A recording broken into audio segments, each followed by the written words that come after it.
दोस्तों, कैसे हो आप सभी लोग। आज है तारीख 30 मार्च 2026 और सुबह के भी 8:30 बज रहे हैं। इस वक्त मैं नेशनल हाईवे 44 के उस भाग में हूं जो आगरा कैंट को मध्य प्रदेश से ग्वालियर से जोड़ता है।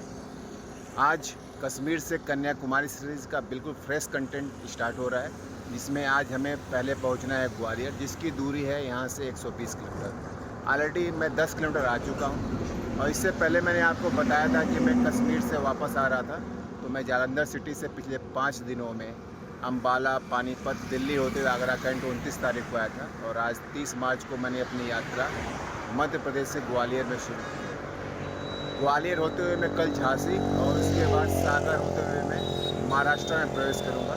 ये है नेशनल हाईवे 44 का वो पार्ट जो आगरा कैंट को मध्य प्रदेश से ग्वालियर से जोड़ता है और यही कन्याकुमारी तक जाएगा।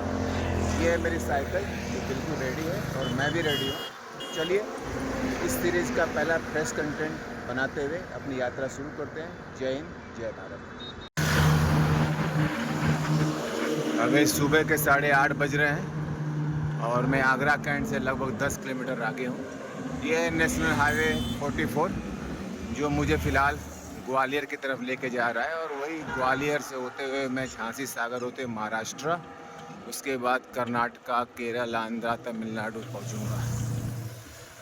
नेशनल हाईवे 44 का मेरा साथ कन्याकुमारी तक बना रहेगा और अभी पीछे बोर्ड पे मैंने देखा है कन्याकुमारी की दूरी अभी 2600 किलोमीटर दिखा रहा है यहाँ से।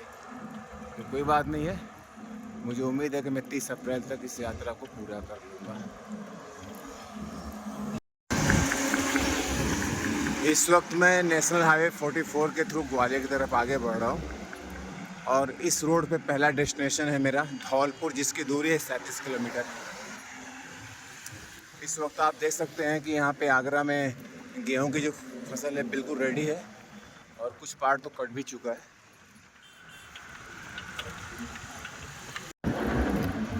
इस वक्त सुबह के 9:30 बज रहे हैं और मैं नेशनल हाईवे 44 के थ्रू लगातार मध्य प्रदेश से ग्वालियर की तरफ आगे बढ़ रहा हूँ। आगरा से ग्वालियर जाने के दौरान सबसे पहले आपको धौलपुर पहुँचना होगा, जिसकी दूरी यहाँ से अभी 32 किलोमीटर है और यहाँ से कन्याकुमारी जो कि मेरी फाइनल डेस्टिनेशन है उसकी दूरी इस वक्त 2500 किलोमीटर शो कर रही है। अच्छा, एक चीज़ मैंने नोटिस किया है कि अभी मैं एक हफ्ते पहले पंजाब में था तो वहाँ पे जो गेहूं की फसल है वो बिल्कुल हरी हरी थी, यानी अभी काटने लायक नहीं थी। और यहाँ यूपी में देखिए खेतों में गेहूँ की फसल कट चुकी है। इधर भी देखो आप, पूरी फसल रेडी होके कट चुकी है और गन्ने की भी जो फसल है वो कट चुकी है। इस रोड पे काफ़ी हैवी ट्रैफिक है, इसलिए मैं काफ़ी किनारे से होकर गुजर रहा हूँ और आगे अभी एक टोल प्लाजा आने वाला है।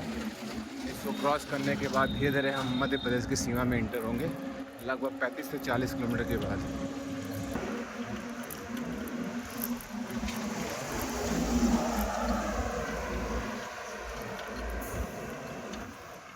अब यहाँ से national highway authority of India का जो साइन बोर्ड है वो शो कर रहा है कि धौलपुर 30 किलोमीटर है और उसके बाद आप एमपी बॉर्डर में इंटर करेंगे। देखो आप, मुरैना भी लिखा है, मुरैना एमपी में ही है, काफ़ी फेमस प्लेस है। तो 56 किलोमीटर हमें यहाँ से चलने के बाद मुरैना आ जाएगा। नहीं, मैं लगभग 50 किलोमीटर के बाद मध्य प्रदेश में रहूँगा। और ये है NH3। तो NH 44 को ही अलग अलग नामों से अलग अलग जगहों पर जानते हैं, जो भारत का सबसे लंबा राष्ट्रीय राजमार्ग है। चलो, सिर्फ 40 से 50 किलोमीटर का सफ़र है और उसके बाद फाइनली मैं मध्य प्रदेश में इंटर रहूँगा। और ये है उत्तर प्रदेश के आगरा में खेतों का हाल, जहाँ पे गेहूँ पूरी तरह से कट चुकी है और दोनों तरफ काफ़ी ईंट भट्ठों की प्लांट्स हैं और खेत बिल्कुल खाली है। कितना फ़र्क है पंजाब और उत्तर प्रदेश में। एक हफ्ते के अंदर ही वहाँ पे भी फसल रेडी नहीं है और यहाँ पे कट भी चुकी है।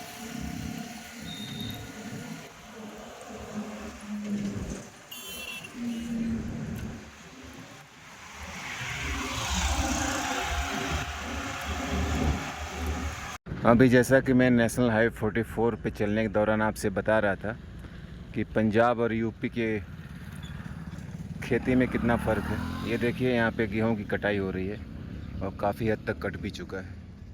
और वहीं पंजाब में मैंने देखा कि अभी फसल अभी हरी है।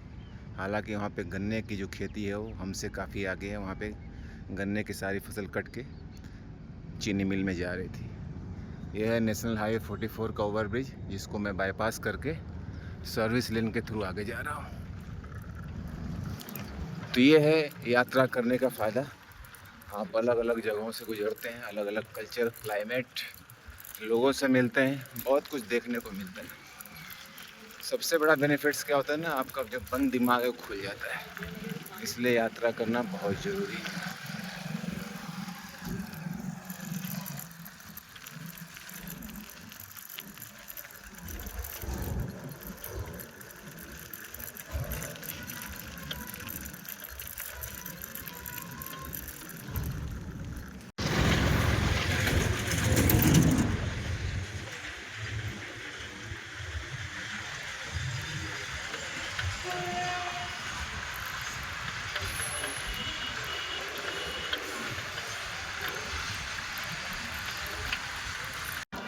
आगरा से ग्वालियर के बीच के पहले टोल प्लाजा को मैंने क्रॉस कर लिया है और NH3, हालांकि NH44 का ही एक भाग है, यहाँ पे NH3 उससे कहते हैं। ये साइन बोर्ड शो कर रहा है कि अब मेरा जो आज का डेस्टिनेशन है ग्वालियर 86 किलोमीटर है, और अगर आपको मुंबई जाना है तो यही रूट आपको सीधा मुंबई लेते चले जाएगी, जिसकी दूरी है 1189 किलोमीटर। तो चलो 86 किलोमीटर का सफ़र पूरा करके जल्द से जल्द ग्वालियर पहुंचते हैं, और उसके पहले हमें मुरैना पहुंचना है।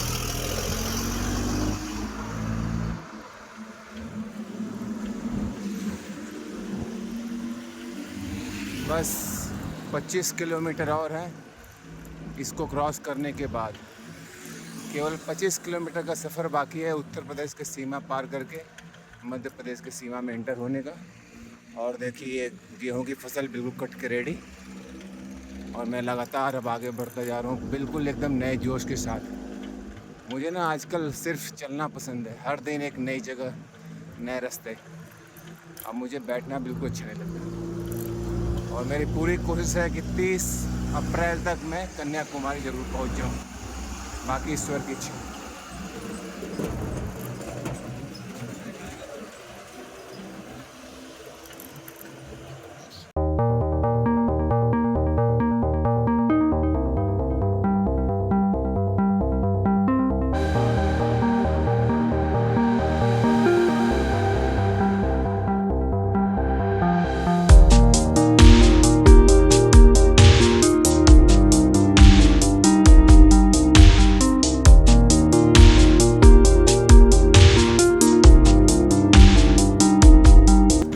फिलहाल 10 बज रहे हैं और उत्तर प्रदेश की सीमा यहाँ से ख़त्म हो गई है। अब मैं राजस्थान में एंटर हो रहा हूँ, यानी कि मैं राजस्थान में प्रवेश कर गया हूँ इस वक्त। तो यूपी को सलाम, और कुछ पार्ट राजस्थान का रहेगा, उसके बाद मुरैना आते ही हम मध्य प्रदेश में एंटर करेंगे। जैसा कि मैंने आपको बताया था कि पहला डेस्टिनेशन धौलपुर है, जिसकी दूरी अब केवल और 23 किलोमीटर शो कर रही है।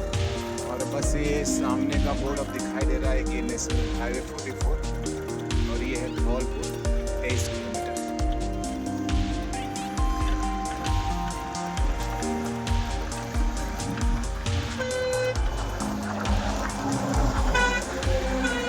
ये हमारा शुद्ध शाकाहारी भोजन, रोटी, दाल और प्याज, और मेरे हाथ में मेडिसिन है जो कि आगरा में डॉक्टर साहब ने ब्लड टेस्ट करने के बाद दिया है कि 5 दिन की आप दवा खाओ। और जो रिपोर्ट्स हैं ब्लड, टाइफाइड, सारे नेगेटिव आए हैं, तो कोई चिंता की बात नहीं है। बस उन्होंने बोला कि पानी ज़्यादा पीजिए और तली हुई चीज़ें और खट्टी चीज़ों से दूर रहिए, और थोड़ा रेस्ट लेते हुए साइकिलिंग करिएगा। तो चलिए अपना खाना फिनिश करके दवा खाते हैं और निकलते हैं यहाँ से। फिर इस वक्त दिन के 11 बज रहे हैं और मैं फ़िलहाल उत्तर प्रदेश की सीमा पार करके राजस्थान में प्रवेश कर गया हूँ। अभी भी राजस्थान का धौलपुर कम से कम 20 किलोमीटर दूर है। ये है रेलवे का ट्रैक, तो राजस्थान और यूपी कनेक्ट कर रहा है, और ये सब अंडर कंस्ट्रक्शन प्रोजेक्ट चल रहा है। अभी आप देख लो कि मैं किस रूट पे हूँ। NH44, और कन्याकुमारी की दूरी यहाँ से 2473 किलोमीटर और ग्वालियर 80 किलोमीटर है। और ये है नेशनल हाईवे 44। जो कि मुझे लेके कन्याकुमारी जा रहा है। मैंने लंच कर लिया और दवा भी खा लिया है और नॉन स्टॉप अब मुझे थोड़ा सा आराम करके सीधा और सीधा ग्वालियर पहुंचना है। तो चलो, इस पूरी यात्रा के दौरान पहली बार मैंने वो साइन बोर्ड देखा जिसमें लिखा है कन्याकुमारी की दूरी कितनी है। तो टोटल 6,500 किलोमीटर में अब अराउंड 2,500 किलोमीटर की दूरी और रह गई है, जिसको मैं अप्रैल ख़त्म होते होते पूरा कर लूँगा। Hi guys, welcome back to my YouTube channel. दिन के 12:30 बज रहे हैं और फ़िलहाल मैं आगरा और राजस्थान के धौलपुर को क्रॉस करके इस वक्त मध्य प्रदेश की सीमा में प्रवेश कर रहा हूँ। ये मेरे पीछे का आप व्यूज़ देखिए, ये सारी पहाड़ियाँ हैं जो मध्य प्रदेश की सीमा को बना रही हैं और ये सब अरावली पहाड़ी श्रृंखला है। और यहाँ से अब मेरा पहला डेस्टिनेशन होगा मध्य प्रदेश का मुरैना, जिसकी दूरी यहाँ के शिलालेख पे लिखा है 22 किलोमीटर। यानी यहाँ से 22 किलोमीटर चलेंगे तो हम मुरैना पहुँचेंगे और वहाँ से करीब 40 किलोमीटर और जाएंगे तो हम ग्वालियर पहुँचेंगे।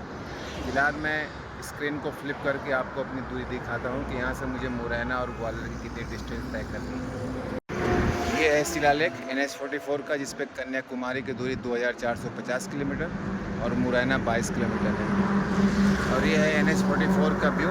और यहाँ से अब हम मध्य प्रदेश की सीमा में प्रवेश कर रहे हैं। ये सारी गाड़ियाँ हैं जो मध्य प्रदेश से आ रही हैं और इधर से जो गाड़ियाँ जा रही हैं वो मध्य प्रदेश को जा रही हैं। मेरी साइकिल तैयार है। जम्मू कश्मीर की ठंड लेने के बाद यहाँ का सिचुएशन बिल्कुल उल्टा है। यहाँ पे काफ़ी टेम्परेचर है और मई वाली गर्मी का एहसास हो रहा है। तो चलिए अपनी यात्रा यहाँ से प्रारंभ करते हैं मध्य प्रदेश की ओर और राजस्थान को बाय बोलते हैं। जय हिंद, जय भारत। तो फिलहाल हम राजस्थान के धौलपुर से अब मध्य प्रदेश की सीमा में प्रवेश कर रहे हैं और ये है मध्य प्रदेश के मुरैना का स्टार्टिंग पॉइंट। अभी यहाँ से करीब 22 किलोमीटर हमें जाना पड़ेगा, लेकिन मध्य प्रदेश की सीमा शुरू हो चुकी है। तो सुबह से लगभग 70 किलोमीटर का सफ़र मैं कर चुका हूँ और 60 किलोमीटर की दूरी और मुझे तय करनी है। मुरैना काफ़ी फेमस है। क्यों फेमस है वो हम वहाँ पर पहुँच के बताएंगे। जिन्होंने भी 12th फेल नाम की बुक पढ़ी है या ये फिल्म देखी होगी, उनके लिए इन्फॉर्मेशन काफ़ी यूज़फुल है कि मुरैना का नाम मैं क्यों ले रहा हूँ। चलिए, welcome to the Madhya Pradesh.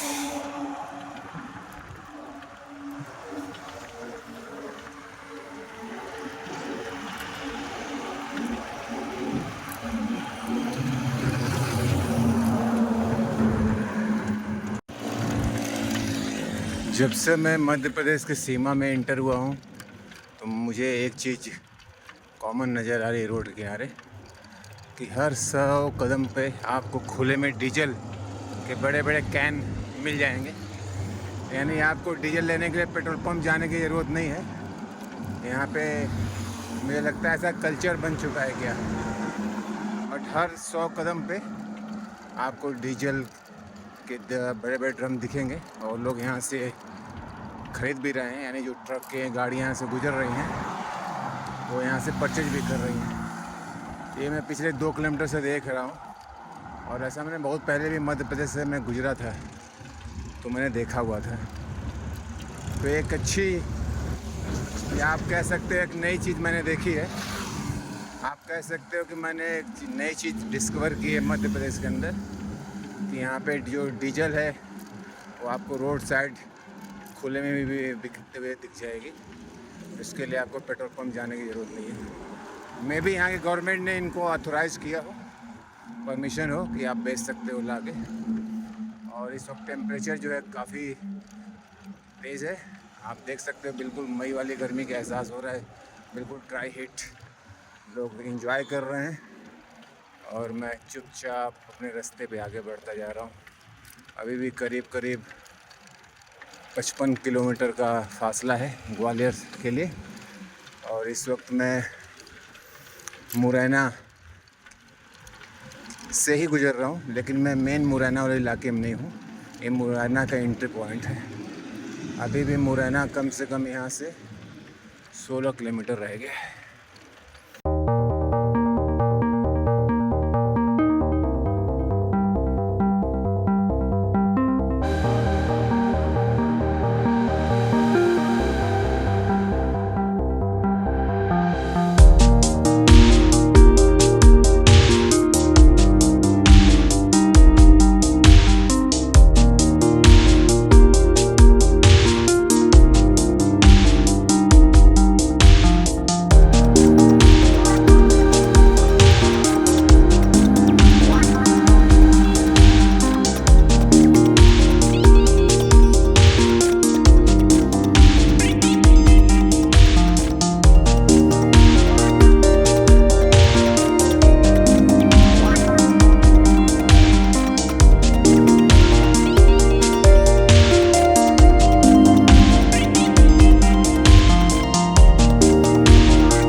इस वक्त दिन के 3 बज रहे हैं और फाइनली मैं मध्य प्रदेश के मुरैना में लैंड कर चुका हूँ। ये है नेशनल हाईवे का मुरैना टोल प्लाजा। एक्चुअली इसका नाम छौंदा है जो कि मुरैना में आता है और ये चंबल डिस्ट्रिक्ट के अंदर है। और मैंने थोड़ा देर पहले आपसे कहा था कि मुरैना से कोई ऐसा व्यक्ति है जिसको वजह से मैं मुरैना का नाम ले रहा हूँ। तो अगर आपने कोई एक बुक नहीं पढ़ी जिसका नाम 12th फेल है तो आप 12th फेल बुक पढ़ो या 12th फेल मूवी देखो। उसमें आपको IPS मनोज कुमार शर्मा की कहानी पढ़ने को मिलेगी और फिल्म में देखने को मिलेगी। कैसे एक व्यक्ति जो कि 12th क्लास में 3rd डिग्री से पास हुआ था और आज वो इंस्पेक्टर जनरल यानी IG है। यानी एक ऐसा व्यक्ति जिसने 3rd क्लास 12th पास किया और उसके बाद एक IPS ऑफिसर बना 2005 में। ये कोई इजी जॉब नहीं है। पर्सनली मुझे तो बहुत इंस्पायर करते हैं। तो एक 3rd डिग्री वाले बंदे का IPS ऑफिसर बनना ऑलमोस्ट इम्पॉसिबल है और वो इसी मुरैना ज़िले के रहने वाले हैं। इसलिए मैं बहुत खुश हूँ कि मैं उस डिस्ट्रिक्ट में खड़ा हूँ जहाँ से IPS मनोज कुमार शर्मा जी हैं। अब यहाँ से ग्वालियर की दूरी 36 किलोमीटर है। धूप काफ़ी है, 3 बज चुका है। तो मैं निकल रहा हूँ और अगले 2 से ढाई घंटों में मैं ग्वालियर लैंड कर जाऊंगा। चलिए मिलते हैं ग्वालियर में और ग्वालियर के बीच में जो कुछ भी देखने लायक है हम उसको रिकॉर्ड करते हैं और आप लोग देखिए। जय हिंद, जय भारत।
शाम के 4:30 बज रहे हैं और मैं ग्वालियर सिटी में इंटर कर रहा हूँ। हालांकि ये सिर्फ अभी प्रवेश द्वार है। यहाँ से अभी 14 किलोमीटर ग्वालियर जाना है और ये जो सामने का एरिया दिख रहा है इधर से आप झांसी जाओगे जिसकी दूरी 125 किलोमीटर। हाईवे दिख रहा है वो मैं कल या परसों में जाऊँगा। फिलहाल 14 किलोमीटर और ग्वालियर शहर में जाना है और धूप आज काफ़ी तेज़ लग रही है। पूरी यात्रा में सबसे ज़्यादा हीट का अनुभव मुझे आज ही हो रहा है। तो इट मीन्स जो ये पार्ट है 1 महीने का वो थोड़ा टफ रहेगा क्योंकि पूरा स्ट्रेच ही हीट वेव से अफेक्टेड रहेगा। जिस एरिया से मैं गुजरूँगा इस सब में काफ़ी गर्मी पड़ती है, स्पेशली MP, महाराष्ट्र, आंध्र। कोई बात नहीं, 1 महीने की और तपस्या है, कर ली जाएगी। और इस वक्त मैं इंटर हो गया हूँ। 14 किलोमीटर का रेंज और मुझे दिखा रहा है ग्वालियर पहुँचने के लिए। तो 1 घंटे में मानता हूँ जल्द से जल्द ग्वालियर सिटी में पहुँच के फिर आपसे मिलते हैं।